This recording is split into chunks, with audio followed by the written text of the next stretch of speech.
Garuda Express, an international courier service. జీవితంలో పేదరికం అనేది దరిచేరకుండా ధనవంతులుగా ఉండాలంటే కొన్నింటిని తాకరాదట. ఎంత కష్టపడి పనిచేసినా వృత్తి, సంపద, వివాహం, ఆరోగ్యం, ఇల్లు, ఆస్తి సంబంధ విషయాల్లో జాతకాలు కూడా కొంత ప్రభావం చూపుతాయట. నారద పురాణం ప్రకారం నిర్లక్ష్యం, అవగాహన రాహిత్యంతో జరిగే తప్పిదాల వల్ల ఘోరమైన ఫలితాలు వెల్లడవుతాయట. అయితే దీనికి కారణాలు మాత్రం వివరించలేరట.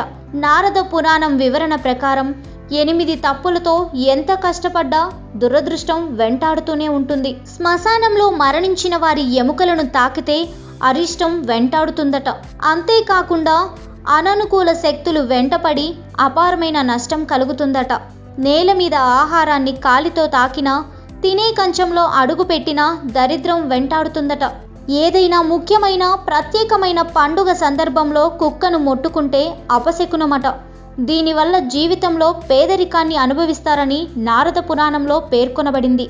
ఇంటిని శుభ్రం చేసే మురికి నీరు శరీరంపై పడితే భవిష్యత్తులో దురదృష్ట దేవత వెంటాడుతుందట. దహన సంస్కారం చేసేటప్పుడు వచ్చే పొగ పీల్చితే పేదరికం, దురదృష్టాన్ని ఆహ్వానించినట్లేనట. శవాన్ని ముట్టుకున్న తర్వాత గంగాజలంతో స్నానం చేయాలట.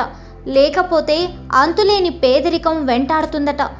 దహన సంస్కారం చేసిన కలపను తాకితే అరిష్టాలు కలుగుతాయట. దీనివల్ల చితిపై ఉండే ప్రతికూల శక్తులు వ్యక్తులపై ప్రభావం చూపుతాయట. మురికిగా ఉండే చాపపై చేతులుంచితే మనలో ఉండే సానుకూల శక్తులు బలవంతంగా లాగేసుకుంటుందట.